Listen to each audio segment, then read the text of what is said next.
बिस्मिल्लाहिर्रहमानिर्रहीम। आज तक के मुअज़्ज़ज़ नाज़रीन अस्सलामु अलैकुम। अब किस नंबर 372 मुलाहिदा फरमाएं। फिक्र कैसे ना करूं राकील, बिलाखिर दिल की बात मेरी ज़बान पर आ ही गई। मैं बड़ी देर से ज़ब्त किए बैठा था। मैं यहाँ से अकेला रवाना हो रहा हूँ। मेरी साथी साहिल का कुछ पता नहीं वो कहाँ है और किस हाल में है। वो तसल्ली अमेज़ लहजे में बोली, साहिल का भी सुराग मिल जाएगा। मैं वादा करती हूँ कि तुम्हारी साथी को तुम तक पहुँचाने में मैं तुमसे भरपूर ताउन करूंगी।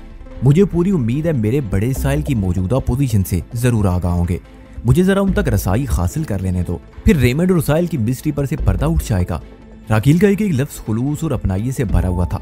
उसकी दोस्ती से लबरेज लहजे ने मुझे कोई और सवाल करने ज्यादा ना दिया और मैं खामोश नजर से उसे तकने लगा। ये एक तरह से उसका साथ देने की मेरी रजामंदी थी। उसने कहा, ओल्ड करेल मैन रोड यानी हाईवे 3 पर वाक़ है। अगर हम एनकरी से फिर बैंक्स की तरफ जाएंगे तो ये मुकाम करी के बाद पड़ता है। करी वो जगह है जहाँ से रब्बी मोशे हाइमन के बंदे पैट्रस वेल जाने के लिए मुड़ते हैं। अगर हम सही सलामत ओल्ड करेल पहुंच जाएं तो फिर समझो एक तरह से हम आजाद होंगे। हम हाईवे पर सफर करें या ट्रेन पकड़े, हमें कोई रोकने टोकने वाला नहीं होगा। राकील बड़ी हरक रेजी से मुझे लाए अमल की तफसील बता रही थी और मैं उसकी आंखों में आंखें डाले अपनी साहिल के तसव्वुर में खोया हुआ था। वो साहिल जिसके तसव्वुर में मैं पुरशोर समंदर के तूफानी थपेड़े खा रहा था, मगर हजार कोशिश के बावजूद भी उस तक रसाई मुमकिन नहीं हो रही थी। पता नहीं मेरे मुकद्दर में कोई खराबी थी या कुदरत की तरफ से एक संगीन आजमाइश में ढाल दिया गया था। साहिल मेरे अंदर इस तौर समाई बैठी थी कि उसकी जुदाई के बारे में सोचते हुए दिल की नाजुक रगें टूटने लगती थी। जनवरी का महीना अलास्का के लिए बड़ा क़यामत खेज साबित होता है। आम सी बात है, जब हम क़यामत का जिक्र करते हैं तो हमारे तसव्वुर में एक आग सी जलने लगती है। हमारा एहसास तपश की लपेट में आ जाता है और तहद्दे निगाह तबाही और बर्बादी के मनाजर उभरने लगते हैं। मगर ये जनवरी का क़यामत खेज महीना अलास्का की ठंडक में इजाफा करने के सिवा कोई काबिल जिक्र कारनामा अंजाम नहीं देता। यहाँ की जिंदगी वैरान और उजाड़ होकर रह जाती है। सूरज देखने को आंखें तरस जाती हैं और रात दिन का शुमार घड़ियों का मरहूने मिन्नत होकर रह जाता है। हम इस घड़ी में वक्त देख कर ये अंदाजा लगा सकते हैं कि इस लम्हे दिन है या रात, सुबह है या शाम। कैसी मोहताजी और बेबसी की जिंदगी है। मैंने अपनी रेस्ट वॉच पर निगाह डाली। शाम के 5 बजने वाले थे। दीगर जरूरी अशिया के साथ ही ये घड़ी भी राकील ने मुझे दी थी। हम खुदा करके देनाली नेशनल पार्क से निकल आए। इस वक्त हम ओल्ड करेल में हाईवे 3 के किनारे खड़े थे। माउंट मैककिनले से ओल्ड करेल तक जनूब मशरिक में हमने देनाली नेशनल पार्क का जो हिस्सा पाटा था, उसकी कठिनाइयों की तफसील में जाने का कोई फायदा नहीं था। कठिनाई तो आखिर कठिनाई ही होती है, छोटी हो या बड़ी होने से क्या फर्क पड़ता है। लेकिन अल्लाह का लाख लाख शुक्र था कि किसी नाखुशगवार वाक़े के ज़हूर के बगैर हम बाखैर व आफियत अपनी मंजिल पर पहुंच गए थे। यानी मेरे तई एक नामालूम मंजिल के पहले जीने पर। हम हाईवे के किनारे जिस मुकाम पर खड़े थे वहाँ करीब ही एक गैस स्टेशन नजर आ रहा था। अमेरिका वाले पेट्रोल पंप को गैस स्टेशन कहते हैं। बहरहाल मज़कूरा गैस स्टेशन के साथ ही एक छोटा सा जनरल स्टोर भी मौजूद था।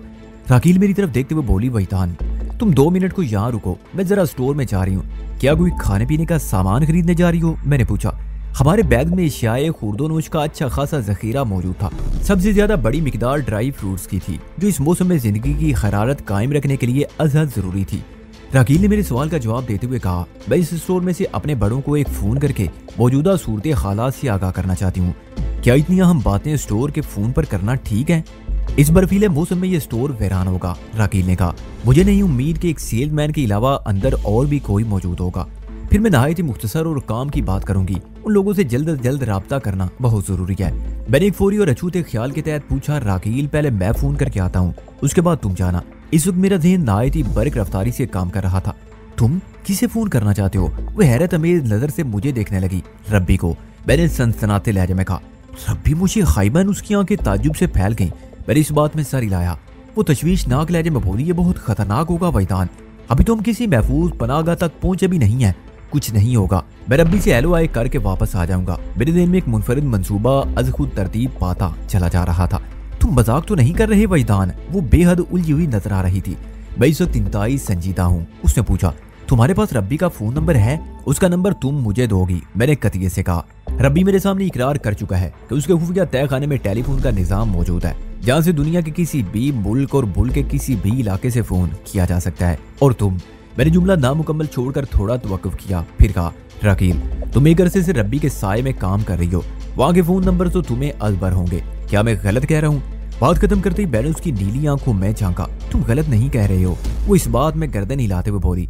मुझे वहाँ का फोन नंबर याद है, लेकिन ये जरूरी नहीं कि उस नंबर पर बराह रास्त तुम्हारी रब्बी से बात भी हो जाए। तुम इस उलझन में ना पड़ो कि मैं रब्बी को कैसे ऑनलाइन करता हूँ। मैंने ठोस लहजे में कहा, ये मेरा दर्द सर है, तुम बस मुझे वहाँ का नंबर बताओ। 6832345। उसने नंबर दोहराया, फिर अजीब से लहजे में बोली, पता नहीं तुम क्या करने का इरादा रखते हो। मैंने मज़कूरा फोन नंबर को अपने ज़हन में नक्श किया। उस नंबर में 683 तो दिनाली एक्सचेंज का नंबर था, यानी वहाँ का एरिया कोड। बाकी 2345 रब्बी के ठिकाने का नंबर था। ये बड़े काम के फिगर मेरे हाथ आ गए थे। मैंने राकील से कहा, मैं जो भी करने का इरादा रखता हूँ वो भी तुम्हारे सामने आ जाएगा। तुम तो जानती हो मैं एक जादूगर हूँ, फिर ख्वाब बुखा के अंदेशों में क्यों गिरती हो। जादूगर? उसके होंठों पर एक खुशगवार और आसूदा सी मुस्कुराहट नमूदार हुई। मैं उसे वहीं छोड़कर स्टोर की तरफ बढ़ गया। राकील का अंदाजा बिल्कुल दुरुस्त साबित हुआ। इस भरे पूरे छोटे से स्टोर में सेल्समैन के सिवा मुझे कोई और बंदा बशर दिखाई ना दिया, कोई ग्राहक और ना ही कोई स्टाफ मेंबर। इस स्टोर का इकलौता सेल्समैन किसी ताज़ा तरीन पोर्नोग्राफिक मैगजीन के मुताले बल्कि मुशाहिदे में गर्क था। मेरी आमद पर उसने निगाह उठाकर बड़े सरसरी अंदाज में मुझे देखा और मेरा मुद्दा जानने के बाद दोबारा उस होशरुबा मैगजीन की रंगीन और संगीन फजाओं में सांस लेने लगा। बाहर की बेनिस्बतन स्टोर के अंदर का माहौल दर्जा हरारत के एतबार से खासा फर्क बख्श था। मैं पहली फुर्सत में अपने काम से लग गया। डायलिंग की तकमील के बाद तीसरी घंटी पर दूसरी जानिब फोन अटेंड कर लिया गया। एयरपीस में मुझे एक संजीदा नुस्वानी आवाज सुनाई दी। हेलो, मैं राजर बात कर रहा हूँ। मैंने एक सोचे समझे मंसूबे के तहत कहना शुरू किया, रब्बी से मेरी बात करा दो। रब्बी? उस औरत ने अपनी संजीदगी बरकरार रखते हुए कहा, यहाँ कोई रब्बी नहीं होता, मैं रब्बी मोशी हाइमन की बात कर रहा हूँ। मिस्टर राजर, ये एक स्नेक बार है। उसने कहा, सॉरी रॉन्ग नंबर। इस बात का मुझे पहले से खदशा था कि वो फोन नंबर रब्बी मोशी हाइमन के नाम से या उसकी तंजीम के नाम से नहीं होगा। सिलसिला जो भी हो, लेकिन किसी स्नेक्स बार की तवक्को हरगिज मैं नहीं कर रहा था। मैंने कदरे बरहमी से कहा, ये स्नेक बार है या तुम स्नेक चार्मर हो, इस बात से कोई फर्क नहीं पड़ता, लेकिन अगर फौरी तौर पर तुमने रब्बी मोशी हाइमन से मेरा राब्ता ना कराया तो रब्बी और उसके मिशन में बहुत बड़ा रखना पड़ जाएगा। तुम मेरी बात समझ रही हो ना? मिस्टर राजर, अगर तुम्हें किसी रब्बी से मिलना है तो सीधे साइना गाग चले जाओ। उसने पहले वाली संजीदगी का तसलसल जारी रखते हुए कहा, साइना गाग यहूदियों की इबादत गाह को कहते हैं। इस मखसूस तरह की इमारत में हर किस्म की मजहबी और सियासी पैंतरेबाजियां तरतीब दी जाती हैं। अफसोस के मुसलमानों की बाद मस्जिदों में भी मजहब के साथ साथ सियासत का अमल दखल देखने में आता है। काश हम आपस में तफरकों और लिसानी और फिरका वारियत से सियासत को फरामोश करके एक हो जाएं और नेक हो जाएं। फिर कोई वजह नहीं कि इस दुनिया के आखिरी हुक्मरान हम मुसलमान ही होंगे। मगर है काश। इससे पहले कि मैं जवाब में कुछ कहता, दूसरी तरफ पसे मंदिर में मुझे एक भारी बरगम मर्दाना आवाज सुनाई दी। मुझे यूं महसूस हुआ जैसे उस आवाज को मैंने पहले भी कहीं सुना है और इस समात को ज्यादा अरसा भी नहीं गुजरा। वो मुमकिन शनासा शख्स टेलीफोन वाली से पूछ रहा था, सुजन किससे उलझ रही हो? कोई मिस्टर राजर है। मैं कह चुकी हूँ रॉन्ग नंबर, लेकिन वो बजीद है कि लाओ रिसीवर मुझे दो। सुजन की बात मुकम्मल होने से कबल ही उस शख्स ने सनसनीखेज लहजे में कहा। दूसरे लम्हे एयर पीस में मुझे उसकी मखसूस आवाज सुनाई दी, हेलो मिस्टर राजर। वो पूरे तम तराक से बराए रास्त मुझसे मुखातिब हुआ तो मैंने उसे पहचान लिया। वो रब्बी मोशी हाइमन का 10 से रास्त बर्नार्ड लियू था। मैंने अपनी पॉलिसी के मुताबिक कहा, तुम कौन हो? मुझे फौरी तौर पर रब्बी से बात करना है, प्लीज देर ना करो वरना बड़ी गड़बड़ हो जाएगी। मैंने बर्नार्ड लियू को पहचानने से इनकार करके ये साबित करने की कोशिश की थी कि रब्बी का चलाया हुआ जादू अभी तक पूरी तरह मुझ पर असरअंदाज है। दूसरी तरफ सन्नाटा छा गया। मुझे 101% यकीन था बर्नार्ड लियू भी मेरी आवाज को पहचान गया होगा। चंद लम्हात की खामोशी के बाद उसने गंभीर आवाज में कहा, please hold on mister Roger. 3 second बाद रब्बी मोशी हाइमन की आवाज मेरी समा से टकराई, मेरे बच्चे तुम कहाँ हो? उसकी आवाज में तशवीश से ज्यादा तजस्सुस भरा हुआ था। मैंने सोची समझी प्लानिंग के तहत कहा, मेरे मोहतरम रब्बी मुरब्बी, मैं नहीं जानता इस वक्त कहाँ हूँ, बस एहसास है कि आपसे मुझे दूर कर दिया गया है। तुम फिक्र ना करो मेरे बच्चे, वो तसल्ली देते हुए बोला, मैं तुम्हें दोबारा बहुत जल्द खुद से करीब कर लूंगा। मुझे बताओ तुम्हें मुझसे जुदा करने वाले कौन लोग हैं? जनाब, मैं आपके सिवा किसी को नहीं जानता। मैंने रब्बी को फरेबे मुसलसल में मुब्तला रखते हुए कहा, या फिर ये जानता हूँ कि मेरा नाम राजर है और मैं सिर्फ आपसे मुतल्लक हूँ। ओ मेरे बच्चे। रब्बी मोशी हाइमन ने ये मुख्तसर सा जुमला ऐसे जज्बाती अंदाज में अदा किया जैसे वो मेरी जुदाई में अपनी आंखों को खुश कर चुका हो। उसकी दौर में ममता की झलक थी, लेकिन मैं चौंके उसकी बदनीति और मक्कार ज़हनियत से पूरी तरह आगाह हो चुका था। इसलिए उसकी जज्बाती डायलॉग के पीछे मैंने दबे हुए जोश को फौरन भांप लिया। वही समर पर वफूर मुसर्रत से निहाल था कि उसने मुझ पर हिप्नोटिज्म का जो अमल किया था वो 100% कामयाब रहा था। ये ची और योगा की नवाजिश थी कि मैं मजबूत आसाबी का मुजाहरा करके एक सुपर सॉन्ग गेम खेल रहा था। रब्बी मोशी हाइमन जैसे जय्यद आलम को चक्कर देना कोई आसान बात नहीं थी। मैंने अपनी आवाज में उस गुमशुदा बच्चे की गमगीनी यासियत भरी जो बड़े पूरे बेले में अपनी माँ की उंगली छूट जाने से बिछड़ जाता है। मेरे रब्बी, मैं बहुत परेशान हूँ, मुझे अपने पास बुला लें। मैं अभी बुलाता हूँ मेरे बच्चे, वो मुनाफिकत अमेज रिक्कत का जलवा दिखाते हुए बोला। जब तक मुझे ये मालूम नहीं हुआ तुम्हें कैसे और किन लोगों ने मुझसे जुदा किया है, मैं तुम्हें ट्रेस नहीं कर सकूंगा। परेशानी से निकलो और जरा गौर करके मुझे बताओ तुम्हारे साथ क्या वाकयात पेश आए हैं। मैंने अपनी अदाकारी के जोर दिखाते हुए बेबसी से कहा, मैं इन लोगों से वाकिफ नहीं हूँ। इन्होंने मुझे बेहोश करने के बाद वहाँ से निकाला था। इस वक्त तुम कहाँ से फोन कर रहे हो? मैं इन मुकामात के बारे में कुछ नहीं जानता, मैंने मुतामलाना अंदाज में कहा। मैं एक स्टोर से आपको फोन कर रहा हूँ। इधर रोड पर मैंने हाईवे 2 का एक बोर्ड नस्ब देखा और इसके नीचे बड़े जली रूफ में वेलकम टू फेयर बैंक्स लिखा हुआ है। थोड़ा मुतवक्कफ होकर मैंने इजाफा करना जरूरी जाना। उसके बाद 5 km दर्ज है। जब चक्कर ही देना ठहरा तो फिर दरोगोई में कोई कमी क्यों छोड़ी जाए। मैंने ये बात वैसे कही थी। जवाब में रब्बी की तशवीश भरी आवाज मेरी समात तक पहुंची। ओह मेरे बच्चे, तुम तो फेयर बैंक से बहुत आगे निकल गए हो। हाईवे तुम बचरी की सम से फेयर बैंक्स की तरफ आती है। तुम हाईवे 2 पर फेयर बैंक से महज 5 किलोमीटर के फासले पर खड़े हो। अगर तुम फेयर बैंक से पीछे होते तो हाईवे 3 पर कहीं खड़े पाए जाते। बहरहाल वो एक लम्हे को मुतवक्किफ हुआ, फिर पिचकारने वाले अंदाज में बोला, तुम्हें परेशान होने की जरूरत नहीं मेरे बच्चे, मैं तुम्हारी मौजूदा लोकेशन को अच्छी तरह समझ गया हूँ। तुम उसी स्टोर में इंतजार करो, मैं अपने चंद बंदों को तुम्हारी तरफ भेज रहा हूँ। बस अब मेरी सारी परेशानियां दूर हो गई, मैंने जी उठने वाले अंदाज में कहा। वो बड़बड़ाने वाले अंदाज में बोला, चलो अच्छा हुआ तुम्हारा सुराग मिल गया, अब साहिल का मसला बाकी है। साहिल के जिक्र पर मेरे रगो पैर में सनसनी की एक लहर दौड़ गई। रब्बी की बात से वादे था कि वो साहिल तक रसाई हासिल नहीं कर सका था, जिसका एक ही मतलब था साहिल उसके पास नहीं रही थी। मैंने अनजानेपन की अदाकारी जारी रखते हुए कहा, ये साहिल कौन है मेरे रब्बी? ये जुमला पूरे तासर के साथ अदा करने के लिए मुझे अपने दिली जज्बात को ओखली में डालकर बौसलों के हवाले करना पड़ा। मेरा सवाल सुनकर रब्बी गड़बड़ा गया। मैंने फौरन अंदाजा लगाया उसे अपनी गलती का एहसास हो गया था। मामले को संभालते हुए अपनी मखसूस गूंजदार आवाज में वो बोला, साहिल एक लड़की है, उसे भी तुम्हारे साथ यहाँ से अगवा किया गया है। मैंने उसके दुखते हुए पहलू पर एक खतरनाक जरब लगाई। मोहतरम, क्या उस लड़की का मुझसे कोई ताल्लुक है? उसे मेरे साथ क्यों अगवा किया गया? मैं तो किसी साहिल को नहीं जानता। तुम वाकई उस लड़की से वाकिफ नहीं हो। वो अपनी गलती को छुपाने के लिए लीपा पोती करते हुए बोला, और ना ही उसका तुमसे कोई ताल्लुक है। अभी तुम अपने ज़हन को मत थकाओ, जब मैं तुम्हें वापस बुलाऊंगा तो उस बारे में हम तफसीली बात करेंगे, ओके? वो अपनी लग्जश पर काबू पा चुका था। मैंने शुगर अमेज लहजे में कहा, थैंक यू माई रिस्पेक्टेड रब्बी। उसने चौंके हुए लहजे में सवाल किया, तुम्हें अगवा करने वाले अब कहाँ हैं? उन्होंने तुम्हें आजाद क्यों छोड़ रखा है? मैं कुछ नहीं जानता मेरे रब्बी, मैंने माजूरी जाहिर करते हुए कहा। जब मुझे होश आया तो मैंने खुद को इस हाईवे के किनारे खड़े पाया और पहली ही फुर्सत में आपको फोन कर रहा हूँ। बड़ी अजीब सी सूरत हाल है, वो झुंझुलाहट अमेज लहजे में बोला। फिर तशवीशनाक अंदाज में पूछा, तुम्हें यहाँ का टेलीफोन नंबर किसने दिया? मैंने हजर दिमागी का अजीम मुजाहरा करते हुए कहा, आपने मोहतरम रब्बी। वो राजर, ये तुम क्या कह रहे हो? रब्बी के लहजे में मौजूद ताज्जुब ने मुझे बावर करा दिया कि वो मेरी बात सुनकर ऐसे उछला होगा जैसे उसने हाई टेंशन वायर को नंगे हाथों से छू लिया हो। बुखलाहट में वो मुझे वजदान कहकर पुकारने वाला था, लेकिन वज की अदायगी के बाद संभल गया। मैंने उसकी हालत और कैफियत से पूरी तरह महफूज होते हुए गंभीर मगर सादत मंदाना लहजे में कहा, मेरे अजीम रब्बी, जब मुझे होश आया तो मैंने अपने ज़हन में आपको बोलते हुए सुना। आप अपनी मखसूस आवाज में मुझसे कह रहे थे कि मैं आपको फोन करूं। मैं आपकी हिदायत सुनकर उलझ गया हूं क्योंकि आपका टेलीफोन नंबर मुझे मालूम नहीं था। मैंने लमाती तवक्कुफ के बाद अदाकारी करते हुए कहा, मेरे मोहतरम, उसी लम्हे आपने राब्ते का फोन नंबर दोहराया। मैंने यूं महसूस किया जैसे आप मेरे रूबरू हैं। अफसोस कि इस वक्त मैं रब्बी मोशी हाइमन से बहुत दूर था, इसलिए उसके चेहरे पर बेयकीनी के हिजान अमेज तासरात को उभरते हुए देखने से महरूम रहा। मैंने बात को आगे बढ़ाते हुए कहा, फिर मैं फौरन उस स्टोर में आया और आपसे फोन पर बात कर रहा हूँ। ये मुझे क्या हो रहा है? मैंने अचानक अपनी आवाज और अल्फाज में हाई क्वालिटी ड्रामे को शामिल कर लिया। ये कौन मेरा गला दबा रहा है? मेरे हल्क से फंसी फंसी आवाज खारिज हुई जो रफ्ता रफ्ता मादूम होती चली गई। मेरा गला, मैं फिर खामोश हो गया। मैंने दानिस्ता फोन बंद नहीं किया। दूसरी तरफ से रब्बी की घबराहट अमेज आवाज उभर रही थी। वो मुझे पुकार रहा था।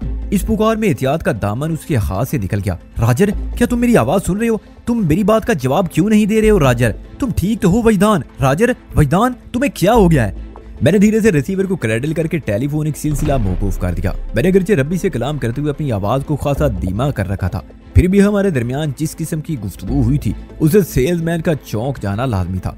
मगर वो अल्लाह का बंदा बल्कि हवस का गुलाम उसी तरह न्यूज मैगजीन पर सर झुकाए खामोश और ला ताल्लुक बैठा था। मैंने उसे और उसके शौक को दिल ही दिल में शाबाशी दी और स्टोर से बाहर निकलने के लिए पलटा तो राकील पर निगाह पड़ी। शायद वो बाहर के शदीद मौसम से उकता कर अंदर आ गई थी। बहरहाल उसका ये फैसला दुरुस्त था। मेरी नजर से उसकी नजर मिली तो वो मानी खेत अंदाज में मुस्कुरा दी। उसकी आंखों में झलकने वाले रंगों ने मुझे बता दिया कि सेलमैन ना सही, लेकिन राकील ने बड़े खुशू खुजू से मेरी बातें सुनी थी। जवाबन मैं भी ज़ेरे लब मुस्कुरा दिया। वो फोन की तरफ हाथ बढ़ाते हुए धीरे से बोली, तुम सिर्फ जादूगर ही नहीं बल्कि बाजीगर भी हो, एक ठीक ठाक चक्करबाज। मैंने उसके इज़हारे ख्याल पर कोई तबसरा करना जरूरी ना समझा। वो खामोशी से फोन के साथ मसरूफ हो गई। लगभग मजीद 5 मिनट बाद हम अपनी जरूरत पूरी करके उस स्टोर से बाहर निकल रहे थे। रब्बी और मेरे दरमियान होने वाली गुफ्तगू राकील ने भी सुनी थी। इस तरह राकील और उसके किसी सीनियर के माँ बहन जो बातें हुई थी वो मैंने सुनी थी। ताम हम दोनों एक तरफा बातों के सामे थे, यानी मैं नहीं जानता था राकील के सीनियर ने उससे क्या कहा था और राकील को मालूम था दूसरी तरफ रब्बी मुझसे क्या कह रहा था। अलबत्ता हमने अपने तौर पर कुछ अंदाजे कायम कर लिए थे। मैंने आइंदा का प्रोग्राम जानने के लिए राकील से इस्तफसार किया, अब क्या करना है। उसने मुख्तसरन अल्फाज में मुझे बताया कि एंकरीज में उसकी एक सीनियर से बात हो गई है। उसका नाम वांग शू है। वांग शू ने कहा है कि हमें फौरी तौर पर दिनाली के एक होटल हार्पर लॉज पहुंचना है। ठीक 5 मिनट बाद वो हमारे लिए एक गाड़ी भेज रहा है जो हमें बाइफादत दिनाली के मजकूरा होटल पहुंचा देगी। उस होटल के रिसेप्शन पर पी यांग नामी एक लड़की से हमें मिलना होगा। बाकी का स्केचुअल वो लड़की ही हमें बताएगी। राकील खामोश हुई तो मैंने पूछा, क्या तुमने एंकरीज में अपने किसी बड़े से बात की है? बड़े के असिस्टेंट से, उसने बताया। एंकरीज में डॉक्टर मोंग रिफोशे इस मिशन को कंट्रोल कर रहा है। वांग चू डॉक्टर का असिस्टेंट है। उसने बताया फिलहाल एंकरीज में हमारा दाखिला बहुत खतरनाक होगा। यहूदियों की डीजेपी नामी तंजीम पूरी तरह सरगर्म हो चुकी है और वो बड़ी शदुमत से हमें तलाश कर रहे हैं। क्या वांग चू ने रेमंड या साइल के बारे में कुछ बताया? मैंने पूछा। नहीं, वो नफी में गर्दन झटकते हुए बोली, उससे तुम्हारे सामने ही तो बात हुई है। होटल पहुंचकर मैं डॉक्टर मोंग से तफसीली बात करूंगी। मुझे अपनी पोजीशन भी क्लियर करना है और आइंदा के लिए हिदायत भी लेना है। रब्बी और उसकी तंजीम में वापसी का तो सवाल ही पैदा नहीं होता। हालात इस तौर पेश आए कि वाकई राकील अब यहूदियों की नजर में मातूब ठहर चुकी थी। हम अंधे गार में जिन 4 फौजियों को लंबा लिटा आए थे उन्हें कभी न कभी बेदार भी होना था। फिर हमारा कारनामा ज्यादा देर तक छुपा ना रहता। मैं जानता था रब्बी मोशी खाइमन बहुत जल्द इस हकीकत तक पहुंच जाएगा कि मुझे किसी ने अगवा नहीं किया बल्कि मैं राकील के साथ अपनी मर्जी से फरार हुआ हूँ। राकील की हैसियत गद्दार की और बेमफरूर था, मगर मैंने वक्ती तौर पर रब्बी को जिस तरह उल्लू बनाया था वो खासा महफूज गुन था। राकील ने पता नहीं मेरी सोच पढ़ ली थी, जल्दी से बोली, तुमने रब्बी मोशी आयमन को बुरी तरह बेवकूफ बनाया है। मैंने कहा, जो लोग हद से ज्यादा शातिर और चालबाज होते हैं उन्हें चक्कर देना निस्बतन आसान होता है। बस इस सिलसिले में थोड़ी होशियारी की जरूरत पड़ती है। वो मानी खेत नजर से मुझे देखते हुए बोली, ये तुम हाईवे 2 पर खड़े क्या कर रहे थे? कुछ भी नहीं, मैंने कहा। मैंने तो ऐसे ही एक हाईवे का नाम ले लिया था। जब हाईवे 3 हो सकती है तो हाईवे 2 भी कहीं ना कहीं होना चाहिए ना। अलबत्ता वेलकम टू फेयर बैंक्स और 5 किलोमीटर के सिलसिले में मैंने सरासर तुक्का लगाया था। पता नहीं ये तुम्हारा तुक्का किस किस्म और किस मिजाज का है, वो अजीब से लहजे में बोली। क्यों, क्या हो गया? मैंने संजीदगी से पूछा। वो बोली, इल्म अपनी समत और रुख को एक लम्हे के लिए नहीं बोलता, सीधा निशाने पर जाकर टिकता है। बात खत्म करके वो मुझे टटोलने वाली नजर से तकने लगी। तुम कहना क्या चाहती हो? मैं उलझ गया। क्या मैंने इस तुक्के के पर्दे में कोई हकीकत खोल दी है? तुम्हारे अंदाज से तो यूं महसूस हो रहा है वेलकम हाईवे और 5 किलोमीटर में बड़ा दम है। वो गंभीर लहजे में बोली, कोई ऐसा वैसा दम?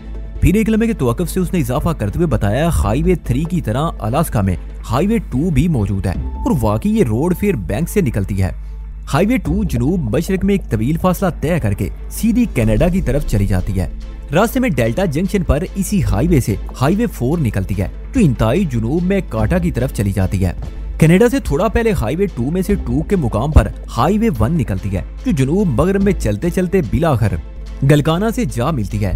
हाईवे 1, 2 और गलकाना को मिलाकर वही काम सरंजाम देती है जो हाईवे 4 डेल्टा जंक्शन और गलकाना को आपस में मिलाने पर अंजाम देती है।